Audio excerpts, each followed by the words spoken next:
Aquí está. Muy bien, este es un ejemplo de un estado de resultado comparativo. Míralo acá, 2019 con el 2020. Entonces aquí tenemos las ventas, devoluciones en venta, el costo de venta, aquí está simplificado, que en la mayoría de los casos lo van a presentar así. Entonces aquí están los gastos de venta, gastos generales administrativos. Aquí entonces vienen los otros ingresos y gastos. Hay ingresos por ganancia en cambio de moneda y hay gastos de intereses sobre préstamos y gastos de comisiones. Entonces aquí están las acciones en circulación. Aquí dice, prepare el estado de resultado comparativo, tipo y informe y en pasos múltiples. Utilice redondeo. Cuando dice tipo informe, es como ustedes presentaron el que enviaron en la tarea 1. Así, tipo informe es como está aquí, que es todo en una verticalmente hacia abajo. Entonces, cuando dice pasos múltiples, significa que usted tiene que poner, como hicieron en el primero, margen bruto y la utilidad en operaciones. Tiene que mostrar eso. Entonces, la solución de este ejercicio que está planteado aquí está. Que es el que yo quiero que usted visualice. Aquí está. Mire, el estado de resultado al 31 de diciembre de 2019-2020. Entonces, aquí se le dan los datos y aquí ustedes lo completan en este formato que está aquí. Es decir, cuando dice pasos múltiples es que hay que buscar las ventas netas, el margen bruto, la utilidad en operaciones y la utilidad antes de la bonificación. Importante. El cambio que vamos a ver ahora con el que ustedes hicieron son estos que están aquí. Lo voy a sombrear a partir de aquí. Es decir, en la unidad 1, la idea es que ustedes vean cómo se relacionan los estados financieros entre sí. El estado de resultado, como vieron, el total que dio la ganancia se transfiere a la sección de capital del estado de situación. Correcto. El efectivo que figura en el estado de situación es el mismo que debe ser el estado de flujo de efectivo.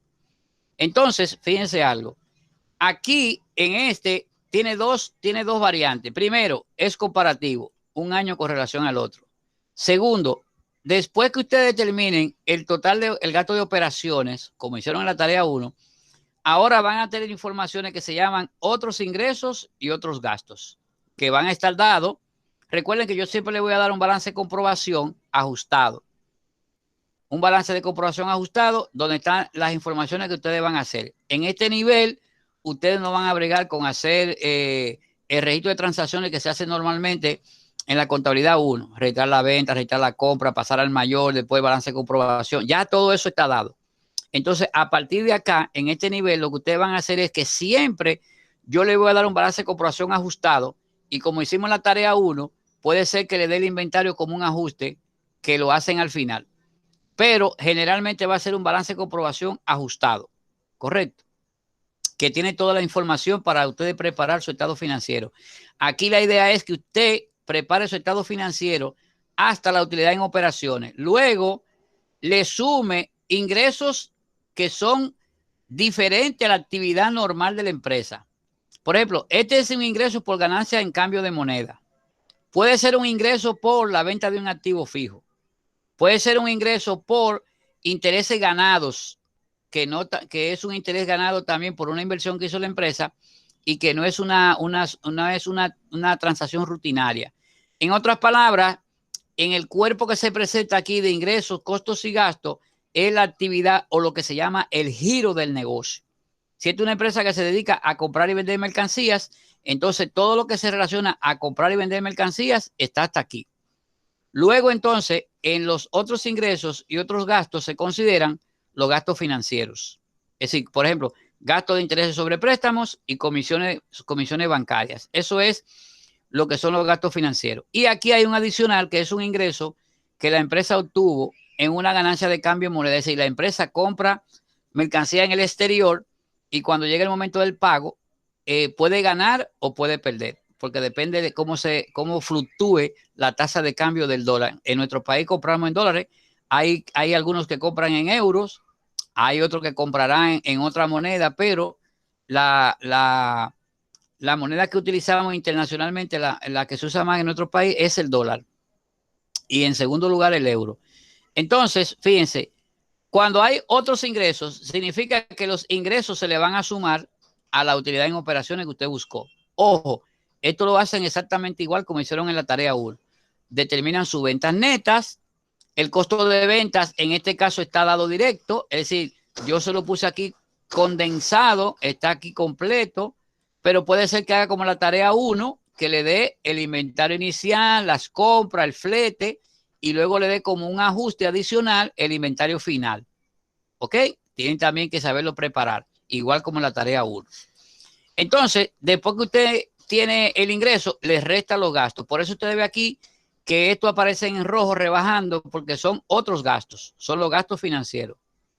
Por lo tanto, el efecto neto que se presenta de otros ingresos y otros gastos es positivo, es decir, el ingreso fue mayor que los gastos. Por eso usted ve que en el año 2020, de una ganancia en operaciones de 665.548, aumentó a 921.814 porque le sumamos el efecto neto que resultó ser la diferencia entre 904.314 menos los 524.084 menos los 123.964. Es decir, que la suma algebraica de los ingresos y los gastos es positivo, es decir, que el ingreso fue mayor que el gasto.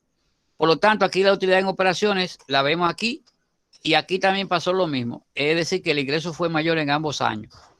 Ahora viene lo interesante. Luego que usted determina la utilidad en operaciones, le va a sumar y restar, como dije, otros ingresos y gastos no operacionales. Entonces, viene y determina la utilidad antes de bonificación.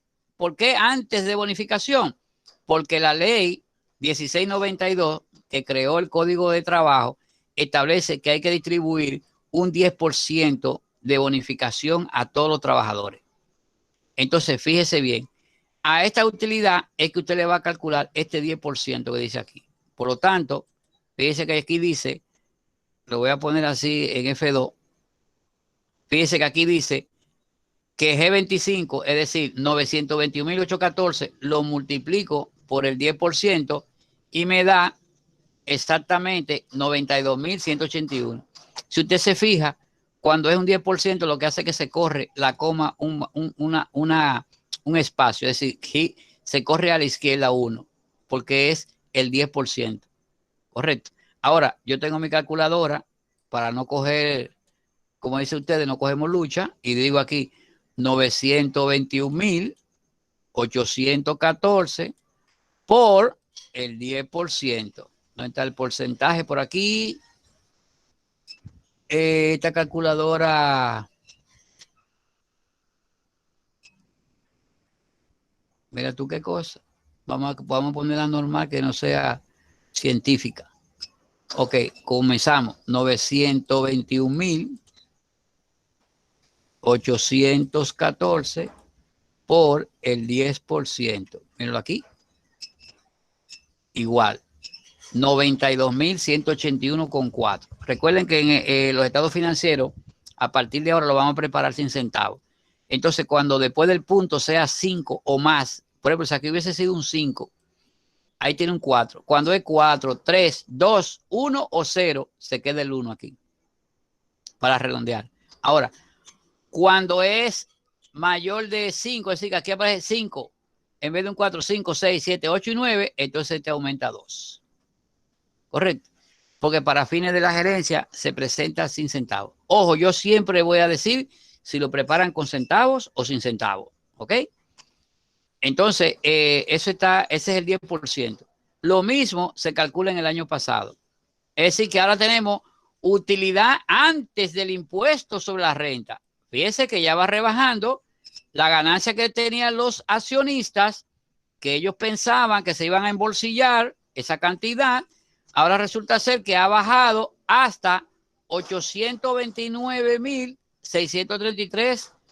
¿Por qué? Porque hay que distribuirle a los trabajadores y empleados el 10%. Es decir, que el 90% se quedan los dueños de la empresa. Oiga usted bien, el 100%, que es este que está aquí, 921, se selecciona según la ley el 10%. Y luego entonces, ese es el valor que queda aquí pendiente. Es decir, el 90% que es esto que está aquí, todavía no se le va a entregar a los dueños. ¿Por qué? Porque aquí dice utilidad antes del impuesto sobre la renta. Después que los trabajadores cobran, ahora viene la DGI. Ahora viene la DGI, que en este caso, al día de hoy va a cobrar un 27%. Eso está establecido en la ley 11-92 que se llama Código Tributario. Entonces calculamos, vamos aquí, borramos y decimos 829.600, perdón, borramos, 633 por 27% igual 224.001. Mira, aquí lo redondeé. ¿Ven? Aquí tiene más de 5 después del punto, por lo tanto sube 1 aquí. Ahí tiene entonces que el gobierno hay que entregarle 224.001 pesos. Y lo mismo pasa el año anterior, que se le entregó 162.932. Ahora, luego que le rebajamos el 27, resulta ser que tenemos que segregar una parte que se llama reserva legal. Entonces, ese subtotal le vamos a llamar utilidad antes de la reserva legal. Correcto. ¿Qué es la reserva legal? Es la transferencia obligatoria que se hace del 5% de la utilidad después que se rebaja el impuesto, según la ley 47908, que es la ley de sociedades comerciales. Esa ley establece que se tiene que sacar el 5% todos los años después del impuesto sobre la renta para llevarlo a lo que es el capital de la empresa. Ojo, este 5% solo se va a segregar hasta que la reserva legal sea exactamente igual al 10% del capital pagado. Es decir, si el capital, por ejemplo, es 1.000.000 de pesos, ponelo por aquí, es 1.000.000 de pesos, significa que yo le calculo el 10% por el 10%, punto 10, significa que son 100.000 pesos. Entonces, en este año, suponiendo que es el segundo año, porque aquí tiene la reserva legal, suponiendo que en el año 2019 que comenzó la empresa, 2019, sacamos a la reserva legal lo que dice aquí, 22.026. Para el 2020 le toca sacar lo que son 30.282. Como pueden ver aquí, entonces, si nosotros vamos sumando aquí, significa que todavía le está faltando seguir rebajando menos el año 2019, menos el año 2020. Para el año que sí, para el año 2021 todavía se puede seguir sacando el 5%. Ojo, si en el año 2021 resulta ser que el 5%, que el resultado aquí, la multiplicación, es mayor, suponiendo que dé 50.000 pesos. Entonces, si en el año 2000, aquí 2021, voy a ponerlo aquí, en el año 2021, el cálculo del 5% da, por ejemplo, qué sé yo, 50.275, por ejemplo. Si da esa cantidad, no podemos rebajarle ese total de 50.000, sino que solamente le podemos rebajar, aunque aquí dice que es el 5%, no puede sacar más de 47.000. Por lo tanto, solamente puede coger, aunque el año dice que puede coger el 5%, 50.275, solamente puede segregar para ese año 2.583, que es lo que completa, ¿no, verdad?, el 100%. Es decir, si yo sumo aquí esto que es este año, el 2019, más el 2020, más lo que son el 2021, entonces tiene que ser 100.000 pesos. ¿Qué pasó aquí? Perdón. 2.583 es el exceso. Es el exceso. En vez de ser aquí, un segundito, en vez de escoger la diferencia, tengo que escoger lo que le toca a esa. Exactamente. Ahora sí.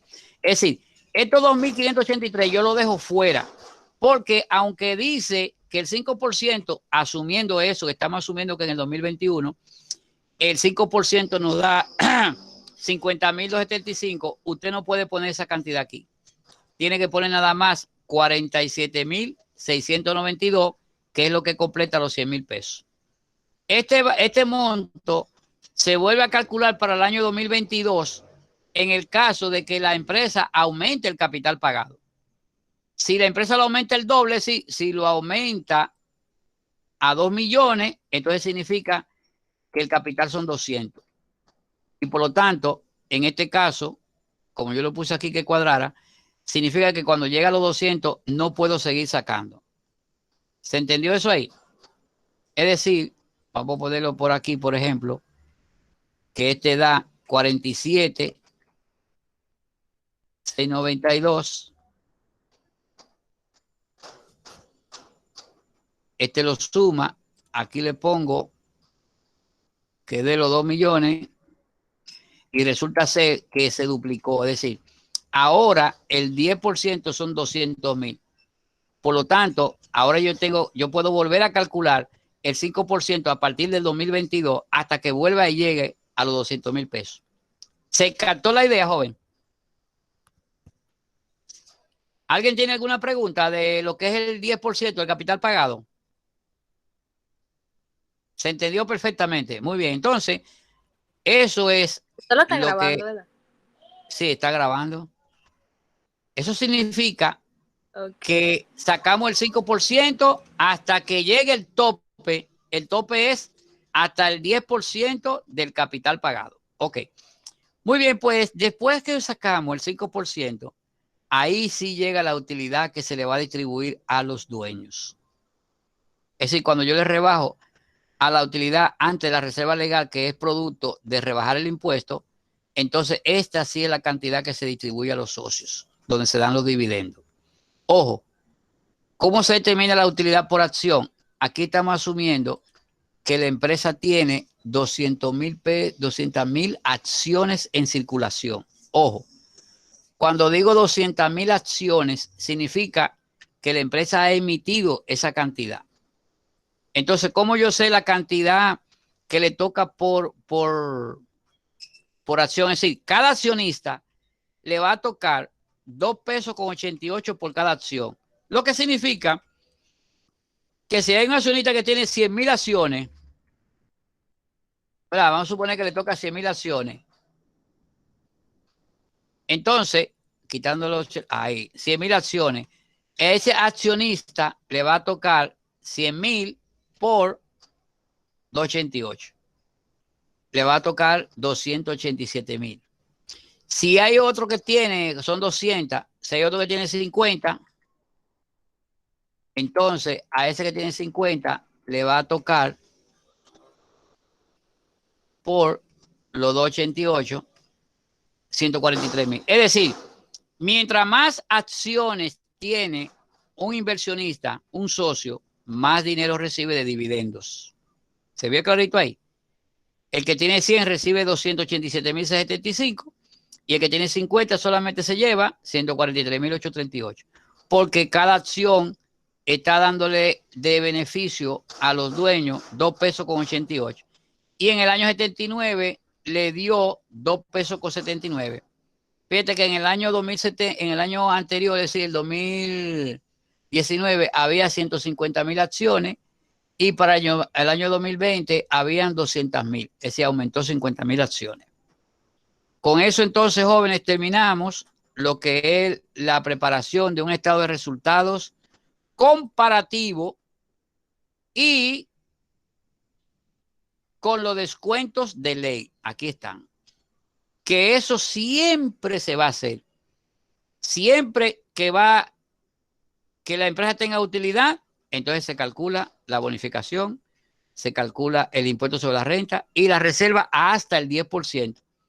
Si ya tiene el 10%, no calculas nada. ¿Quién me dice cuándo no se calcula esto? ¿Cuándo no se calcula nada de esos porcentajes? Ni el 10, ni el 27, ni el 5. ¿Quién me dice? ¿Cuándo es la única ocasión que no se puede deducir el 10% de bonificación, ni el 27% de impuesto, ni el 5% de la reserva legal? ¿Quién me dice? Nadie. Si la empresa tuvo pérdidas, profe. Exactamente. Si la empresa pierde, si aquí da una pérdida, usted quedó ahí mismo.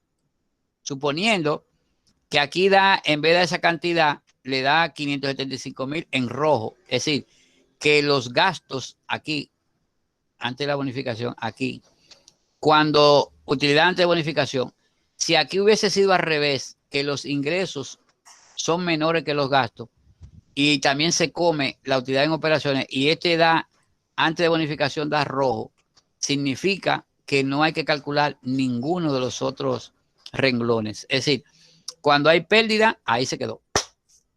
Y eso es lo que se lleva al estado de situación en la sesión de capital como resultado del periodo. Y no hay que hacer más nada. Ahí mismo murió. Y se prepara su estado de resultado hasta aquí. En vez de decir utilidad antes de bonificación, lo que va a decir es pérdida del periodo. Pérdida del periodo. Es decir, que hasta ahí llegó. Bien, pues entonces con esto finalizamos lo que es la preparación del estado de resultado. Ojo, comparativo y con los descuentos, que eso siempre va a ir cuando hay ganancia. Ojo, si es un solo año, se hace exactamente lo mismo. Lo único que este año se quita. Y como hicieron la tarea de la unidad 1. Si yo le doy el ejercicio y solamente tiene un año, pues usted lo prepara exactamente igual. ¿Cómo se llama este reporte así? Como está preparado así, verticalmente hacia abajo. ¿Cómo que se llama? Tipo informe. Tipo informe, muy bien. Se llama tipo informe. ¿Y por qué se le llama también que está presentado en pasos múltiples? ¿Por qué se llama? Porque aquí lo dicen los requerimientos. Prepare estado de resultados comparativos, si se pueden comparar, claro. Tipo informe, que ya usted me lo acaba de decir. Y cuando dice en pasos múltiples, ¿qué significa eso? ¿Qué significa el paso múltiple? ¿Cómo yo me doy cuenta?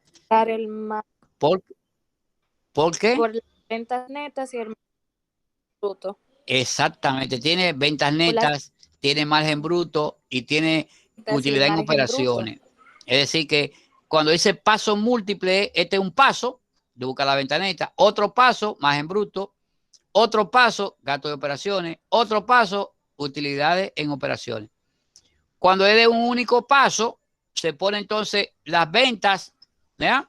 Se puede incluso poner ventas netas y después se dice menos costo de venta, menos gastos y entonces después da utilidad. Es decir, que ni se determina el margen de bruto ni los gastos de operaciones, sino que solamente se coloca, incluso se pone sin venta neta, se pone ventas, menos costo de venta, menos gastos de operaciones, utilidad o pérdida. Y no se da ese paso donde se muestra ventas netas, margen bruto, gasto de operaciones y utilidad en operaciones. Eso lo llama paso múltiple. Dígame. Profe, una pregunta. Ajá. ¿Usted siempre va a dar los dos resultados de los 2 años? No, porque se tiene que saberlo preparar comparativo y un solo año, como hizo la tarea 1. Correcto. Sí, profe, lo que pasa es que yo entré tarde a la reunión, entonces por eso le estoy preguntando. Sí, bueno, pues... Porque mira, ahí en la imagen, ahí están los 2 años. Entonces, cuando usted lo pide comparativo, después hay que poner los años. Cuando pide normal, cuando está 1 año. Así, usted tiene toda la razón. Fíjate que aquí cuando yo digo datos, es decir, cuando yo suministro las informaciones, le tengo que dar los datos para los 2 años. Recuerde que yo siempre le voy a dar un balance de comprobación ajustado. En este caso, yo hice un ejemplo para hacerlo más ligero. Yo resumí esto que está aquí. Pero recuerden que yo no lo voy a hacer así. Yo lo puse así para que cuando haga se viera la diferencia del paso múltiple y el comparativo. Pero yo lo que le voy a dar es un balance de comprobación como hice con el primero. Yo le voy a decir efectivo en banco, efectivo en caja, para el año 2020, para el año 2021, 100 pesos, 200 pesos. Efectivo en banco, 2020, 500 pesos, 2019, 450. Cuentas por cobrar, inventario. ¿Se captó la idea? Lunes hasta la